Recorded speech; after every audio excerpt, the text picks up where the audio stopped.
My parents chose my golden sibling for everything, then tried to make me pay for their retirement, and I ended it all by cutting ties forever. Okay, so here's some backstory to kick things off. Growing up, I always knew my brother Alex was the favorite. You know how some families try to pretend they treat their kids equally, even when it's obvious they don't? Mine didn't even bother hiding it. Alex was their golden boy from day one. He could do no wrong, even when he clearly did everything wrong. For some context, Alex is 2 years younger than me. I'm 34 now, so he's 32, but it's like he's never aged past 16. He's the kind of guy who peaked in high school, or at least he would have if he'd actually graduated. He dropped out halfway through junior year because he didn't like being told what to do. That was always his excuse for everything. Jobs, school, relationships, it didn't matter. If someone had any kind of authority over him, he was out. Meanwhile, I did everything right. I studied hard, got good grades, and worked part-time during high school to save up for college. My parents owned a small landscaping business, a decent little setup with a handful of employees. It wasn't glamorous, but it kept the lights on and food on the table. They'd make me help out during the summer, trimming hedges, mowing lawns, lugging equipment around. I hated it, but I did it because I knew it was temporary. I had bigger plans. Alex, on the other hand, would disappear halfway through the day, saying he didn't feel like working, or that it was too hot outside. My parents would just shrug it off. He's still figuring things out, they'd say. Figuring things out. He wasn't even trying. After high school, things only got worse. While I was working 2 part-time jobs and taking night classes to get my degree, Alex was bouncing between temp gigs and living at home rent-free. He'd get hired at some retail job or delivery service, and within weeks, he'd quit or get fired because he didn't like being bossed around. It got to the point where my parents stopped asking what happened when he came home unemployed again. They'd just sigh and say, "He'll find something that works for him eventually." Of course, eventually never came. By the time I graduated college and started working as a financial analyst, Alex was still lounging at home, borrowing money from our parents to start his own business or invest in a great opportunity. Nothing ever came of those investments. I wish I could say I was surprised by how much they coddled him, but it had been this way since we were kids. If I got a B on a test, they'd lecture me about not trying hard enough. If Alex failed a class, they'd blame the teacher for not understanding his learning style. If I wanted new clothes, I had to save up for them. If Alex wanted new sneakers, my parents would hand over their credit card like it was nothing. It was like we were living in 2 completely different households. Still, I tried to keep the peace. I'd go over for family dinners, listen to my mom gush about how smart Alex was despite all evidence to the contrary, and nod along to my dad's stories about how Alex was so close to landing a big opportunity. It was frustrating, but I didn't want to be the guy who constantly stirred the pot. I figured as long as they weren't dragging me into it, I could just let them live in their little bubble. But even then, there were cracks. Like the time I overheard my mom telling a family friend that I didn't need as much attention because I was self-sufficient. Or the time my dad flat out said that Alex had more potential than me because he was creative. Creative? The guy couldn't even stick to a basic budget. But whatever, I let it go because honestly, what was the point? By the time I hit my late 20s, I'd started to distance myself from them. I wasn't cutting them off or anything. I just had my own life. I'd bought a modest little house, built up some savings, and was starting to feel like all my hard work was finally paying off. Meanwhile, Alex was still living at home, mooching off our parents and complaining about how hard life was. The crazy part? My parents were fine with it. They even defended it. "He's just taking some time to find his path," my mom would say. "Not everyone figures it out right away." "Sure, Mom, he's been figuring it out for over a decade now." But again, I kept my mouth shut. It wasn't worth the fight. Looking back, I think a part of me always knew where this was heading. My parents' favoritism wasn't just about emotional support. I just didn't realize how far they'd take it until last year. That's when everything came crashing down. To give you some more backstory, family dinners with my parents were something I endured, not something I looked forward to. Growing up, I'd learned that skipping one wasn't worth the guilt trip that followed. So once every couple of weeks, I'd head over to their place, make small talk, eat whatever my mom made, and remind myself that this was just part of being a good son. Dinners followed the same routine every time. My mom would call me earlier in the day to remind me to come, even though I'd never actually forgotten. I'd show up, greet my dad, who was usually sitting in his recliner watching sports or some old action movie, and then chat with my mom while she finished cooking. Alex was almost always already there, sitting at the table or on the couch scrolling through his phone like he had absolutely nothing better to do. Which, to be fair, he probably didn't. The food was always solid. My mom is a great cook. But it didn't make up for the awkward conversation. Most of the time they'd start off harmless enough. My dad would complain about traffic or the weather, and my mom would give me updates about random people I barely remembered from childhood. But no matter where the conversation started, it always found its way back to Alex. Alex has been so busy with the business, my mom would say, like she was trying to convince herself as much as me. Yeah, he's been coming up with some great ideas, my dad would add, nodding like they were talking about some kind of entrepreneurial genius. I'd just sit there chewing my food and pretending to be interested. I knew better than to argue. No matter how much evidence there was to the contrary, my parents were fully committed to the idea that Alex was turning things around. Once I made the mistake of asking for specifics. What kind of ideas? I asked, genuinely curious about what Alex could possibly be contributing. Well, my mom started, glancing at Alex, who was suddenly way too interested in his plate. He's been talking about expanding into commercial contracts. Office parks, malls, bigger projects. Right, Alex? My dad prompted. Alex mumbled, not looking up. That's ambitious, I said carefully. I wanted to ask how they planned to pull that off, when Alex couldn't even show up to residential jobs on time, but I bit my tongue. Every once in a while, my parents would try to drag me into the conversation. You're good with numbers, Daniel, my dad said one night out of nowhere. You should take a look at the book sometime, maybe give Alex some pointers. Dad, I don't think that's a good idea, I replied. Why not? You could help him out. Your family. I glanced at Alex, who was still glued to his phone, and shook my head. I've got my own job to worry about. Besides, Alex seems to have it under control. That shut my dad up, but I could tell he wasn't happy about it. The thing about these dinners was that they weren't just about eating together. They were about keeping up appearances. My parents wanted me there because it made everything seem normal, like we were this big happy family. But the reality was far from it. Alex barely acknowledged me most of the time, and when he did, it was usually to make some snarky comment about how I thought I was better than him because I had a degree and a steady job. My parents, of course, never called him out on it. They'd just sit there pretending not to notice, or worse, laugh along like he was being funny. One time I brought up something about my work, a project I'd been proud of, and Alex immediately jumped in with, "Must be nice sitting at a desk all day while other people do the real work." I stared at him, trying to decide if it was even worth responding. "Yeah, Alex," I said finally. "Sitting at a desk is exhausting. You should try it sometime." My dad cleared his throat, and my mom quickly changed the subject. "Alex has been thinking about hiring more people for the business," she said, as if that was some kind of groundbreaking news. "Really?" I asked, raising an eyebrow. "Well, not yet," Alex cut in. "It's just an idea for now." I wanted to laugh. Of course it was just an idea. Everything with Alex was just an idea. After dinner, we'd usually sit in the living room for a bit. Alex would sprawl out on the couch looking bored. I'd sit there sipping my coffee, counting down the minutes until it was socially acceptable to leave. It wasn't that I hated my family. I didn't. But being there felt like stepping into a time machine. No matter how much my life had changed, nothing about that house or the people in it ever seemed to evolve. It was the same conversations, the same dynamics, the same expectations. They still saw me as the responsible one, the one who didn't need help, the one who could always figure things out on his own. And Alex? He was still the golden boy who needed all their attention and support, no matter how little he deserved it. By the time I left, I always felt drained. It was like the house sucked all the energy out of me. I'd get in my car, crank up the radio, and take a deep breath, reminding myself that I didn't have to live in that world anymore. But no matter how far I distanced myself, I knew I'd be back in a couple of weeks, sitting at that same table, listening to the same conversations, and pretending everything was fine. So it was supposed to be just another Sunday dinner. I didn't expect much. Same bland conversations, same forced family bonding. I figured I'd show up, eat my mom's lasagna, endure an hour or two of Alex's smirking and my dad's grumbling about the state of the economy, and head home. Easy enough, right? But this time was different. The atmosphere felt weird from the moment I walked in. My mom was unusually quiet, and my dad was sitting at the table instead of his usual spot in the recliner.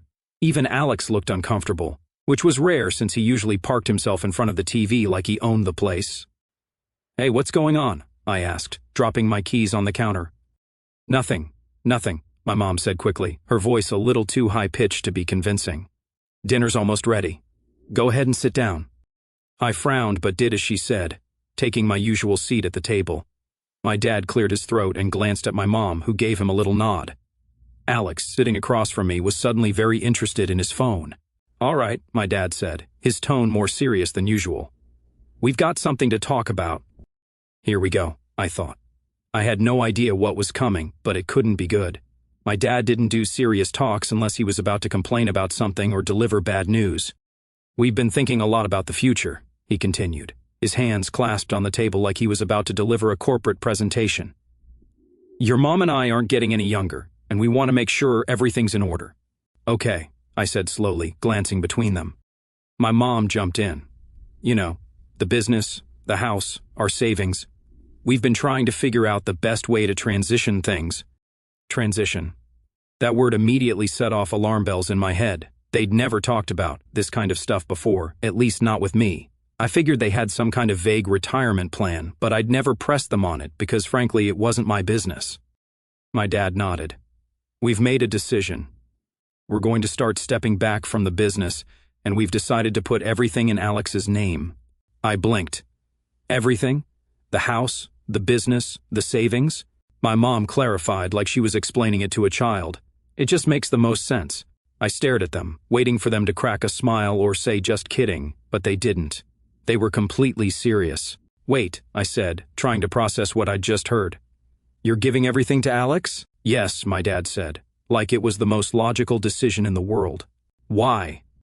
My mom tilted her head, giving me that pitying look she'd perfected over the years.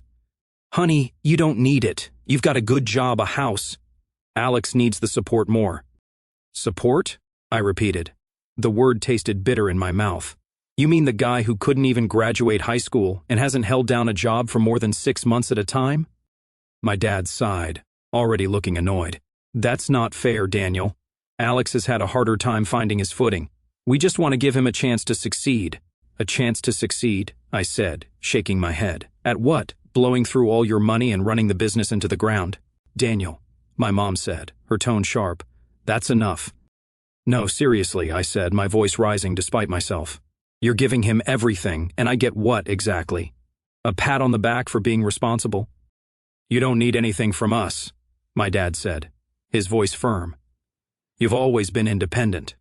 Alex, on the other hand, could use a little extra help." "A little extra help?"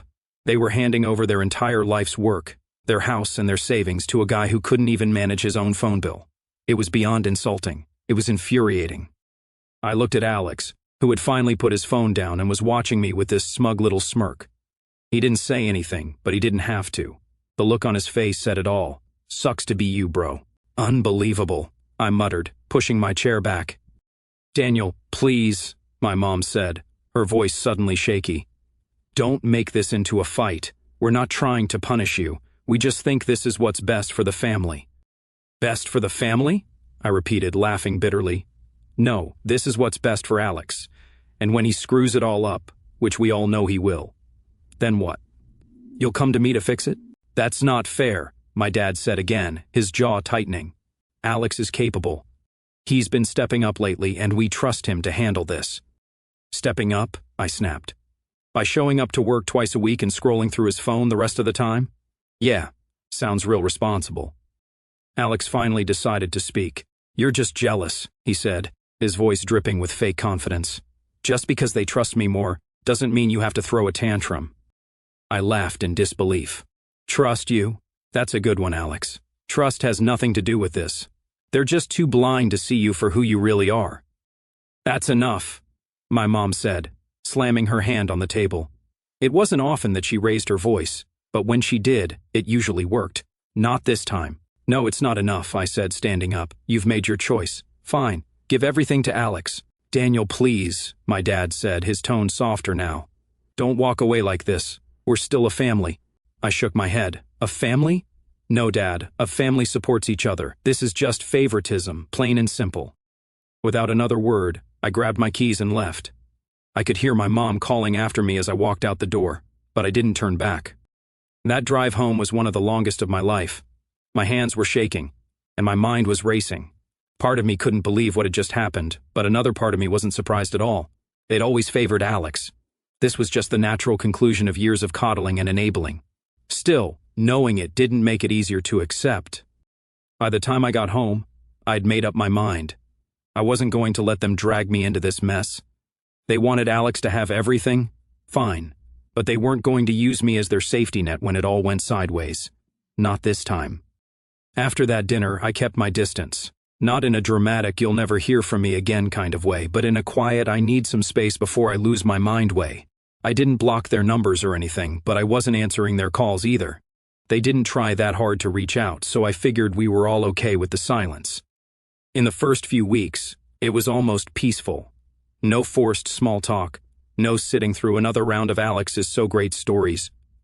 I had my evenings back to myself and my weekends free of the emotional drain that came with visiting them. But that peace came with a side of frustration. I kept asking myself the same questions. How could they not see how unfair this is? Do they really think Alex is capable of running a business? What's going to happen when it all falls apart?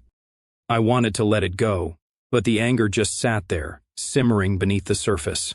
It wasn't just about the business or the house or even the money. It was about the principle. They'd spent my whole life treating Alex like he was the center of the universe, and now they'd taken it to the extreme. They didn't just play favorites, they handed him their entire legacy on a silver platter and didn't even pretend to include me in the decision. A few weeks later, I got an unexpected update on the situation. I was grabbing coffee with an old friend from high school, Mike, who still lived in the area. We were catching up when he brought up my parents' business. "Hey, how's the landscaping company doing?" he asked, stirring his coffee. "I heard Alex is running it now." "Yeah," I said, trying to keep my tone neutral. "They handed everything over to him." Mike raised an eyebrow. "That's interesting. I ran into Tony the other day. You remember Tony, right? He's been working for your parents forever." "Yeah, I know Tony," I said. "What did he say?" Mike leaned in a little, like he was about to share some juicy gossip. "Apparently, things aren't going great. Tony said Alex has been making some questionable decisions, taking on jobs they can't handle, underpaying the crew, stuff like that." I sighed. "Figures. He's never been good at thinking things through." Mike nodded. "Tony said your dad's still handling a lot of the day-to-day stuff, but it's clear Alex is in over his head." "Sounds about right," I muttered. "Man, that sucks," Mike said. "Your parents worked so hard to build that business." "Yeah," I said, feeling the frustration bubble up again. "And now they're letting Alex run it into the ground." Hearing that confirmed what I'd already suspected. Alex wasn't capable of running a business, and my parents were too blinded by their favoritism to admit it. But as much as it annoyed me, I wasn't about to step in. The business had been my parents' pride and joy for decades. They'd poured their blood, sweat, and tears into it, and now they were watching Alex fumble his way through it. Part of me wanted to call them and say I told you so, but another part of me just felt sad, not for them but for the business, and all the employees who were probably scrambling to keep things afloat. After that conversation, I decided to keep my distance even more, but it didn't take long for the cracks to start showing. A few weeks later, I got a voicemail from my mom. Her tone was light, but I could hear the underlying tension. "Hi, honey, it's Mom. Just checking in to see how you're doing. Give me a call when you have a chance. Love you." I didn't call her back, not because I didn't care, but because I knew exactly what she wanted to talk about. In the weeks that followed, I got a few more voicemails and texts from my mom, all with the same cheerful tone masking what I knew was desperation. Alex, of course, didn't reach out. Why would he? He was probably still riding high on the illusion that he was the big boss, even as everything crumbled around him. For the first time in my life, I felt completely disconnected from my family. And you know what? It wasn't as bad as I thought it would be. I didn't miss the drama. I didn't miss the constant feeling of being second best. I didn't miss the weight of their expectations pressing down on me. After weeks of ignoring their calls and texts, I thought maybe, just maybe, they'd finally gotten the hint. But my parents were persistent, especially when it came to cleaning up Alex's messes. The next escalation came when my mom sent me a long, rambling email. "Daniel," it began, "I know you're upset, but we're really struggling right now. Alex has been under so much pressure, and things just haven't worked out the way we hoped. He's trying his best, but it's a lot for him to handle. Your dad and I are doing what we can, but we're stretched thin. Can you please just talk to us? We need your advice. We need you. I wasn't the one who had put them in this position. They had chosen Alex, given him everything without so much as a conversation with me, and now, when things were falling apart, they expected me to swoop in and save the day. No, that wasn't my job. A few days later, I ran into one of their former employees, Jeff, at the post office. Jeff had worked for my parents for years, but had left the company not long after Alex took over. "Hey Daniel," he said, spotting me in line. "Got a second?" I nodded, bracing myself for whatever he was about to say.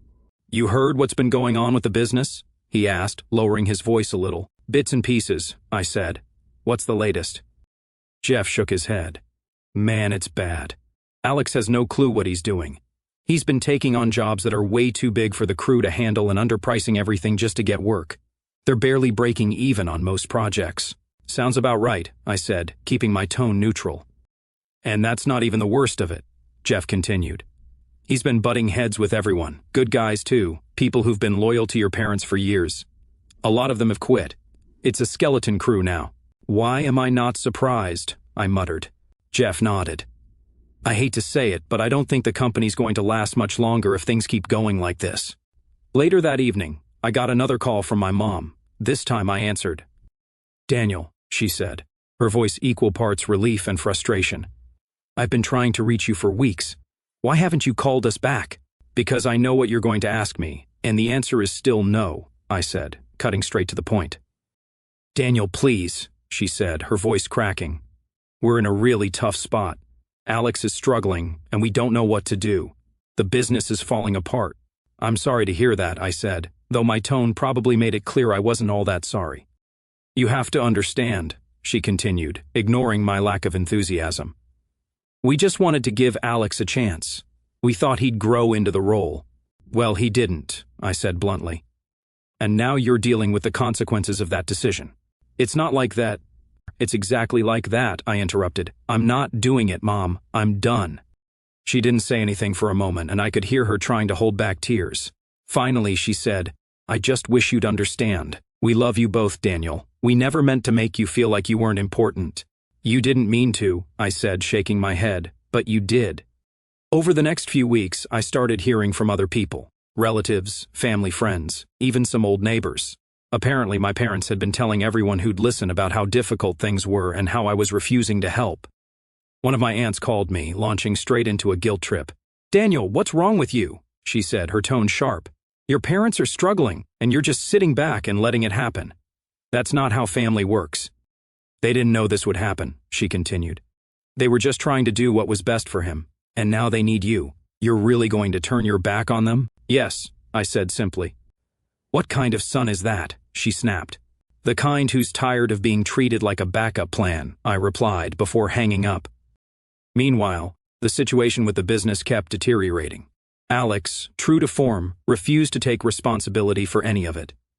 According to the people I talked to, he blamed the employees, the clients, the economy, anything and everything except himself. My parents, of course, were still defending him. "He's doing the best he can," my mom said in one voicemail. "It's just a tough time for everyone." But it wasn't just a tough time. It was a disaster. The business was hemorrhaging money, and my parents were on the verge of losing everything. And even then, they couldn't admit they'd made a mistake. One Saturday morning, they came unannounced.